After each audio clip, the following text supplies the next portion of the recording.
Bonjour.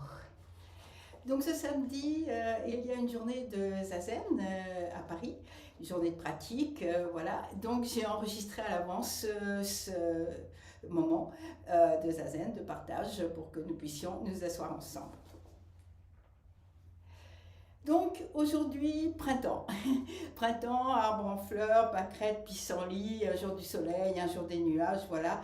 Et quand il y a le printemps, eh bien les pieds me démangent. J'aimerais aller voir ailleurs si j'y suis, j'aimerais aller là-bas, dans le connu, dans l'inconnu, mais allez. Un mot pour le printemps, pour moi, c'est vagabondage. Et vagabonder. Bachot dit chaque jour est un voyage. Et c'est pourquoi j'ai choisi aujourd'hui le partage de ce texte que j'ai écrit il y a quelque temps, qui s'appelle Vagabondage. Un souffle de printemps et la nature s'éveille.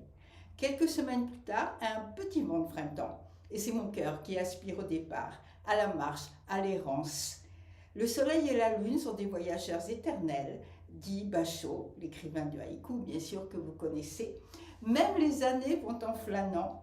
Chaque jour est un voyage et le voyage lui-même est notre demeure. Je trouve ça formidable que notre demeure, l'endroit où nous demeurons, eh bien, avec ce temps qui passe, avec les saisons qui nous traversent, chaque jour est un voyage. Notre vie même est un voyage et le voyage est notre demeure.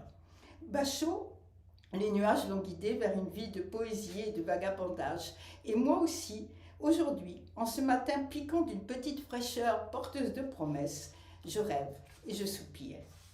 Il y a dans le mot vagabonder un je ne sais quoi de sautillant, de prime sautier, qui veut que les jambes vous démangent, que tout le corps s'impatiente, qu'on cherche du regard un sac à dos, posé sans doute contre le tronc d'un arbre, prêt à le reprendre et à repartir d'un bon pas.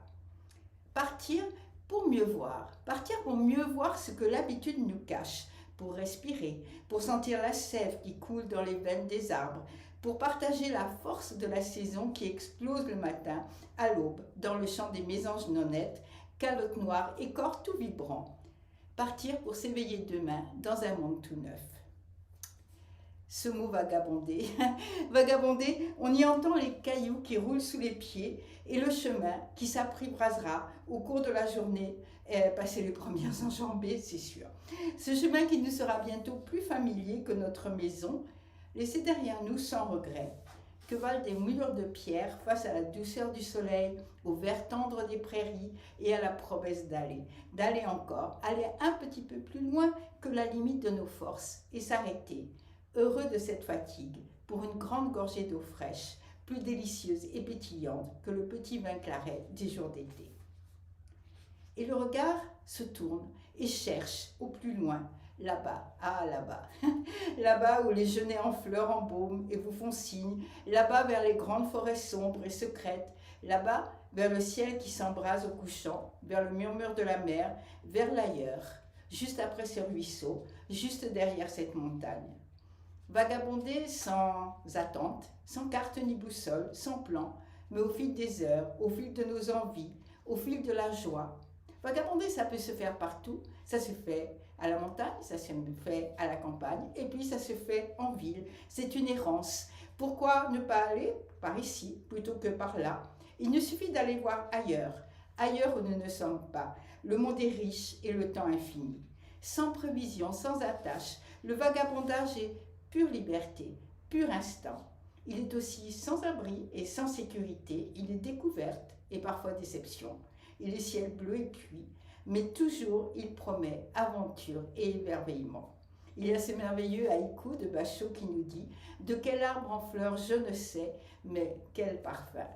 Allez ici, allez là, vagabonder, juste une journée ou une heure, tourner à droite plutôt qu'à gauche, traverser ce jardin, passer par cette petite rue, prendre ce sentier inconnu ou traverser le pont, s'asseoir sous un cerisier en fleurs, ou pousser la porte de cette maison pour en admirer la cour, ou tout simplement regarder par la fenêtre et voir flotter les nuages, les suivre au gré du vent et de notre fantaisie, visiter comme si c'était un pays lointain, aux brumes violettes, aux aubes dorées, se laisser porter et changer de forme, devenir un petit souffle vaporeux dans le grand ciel bleu. Vagabonder, c'est Bachot encore qui nous le dit, reprisant mon pantalon de toile, attachant une nouvelle lanière à mon chapeau de bambou, je rêvais de la lune brillante au-dessus des toits de chaume du village de Matsushima. Rêvons et vagabondons, le printemps est un rêve. Ne le laissons pas passer car, nous dit un proverbe japonais, ce qui reste derrière le voyageur ne voit plus que l'ombre de son dos. Merci.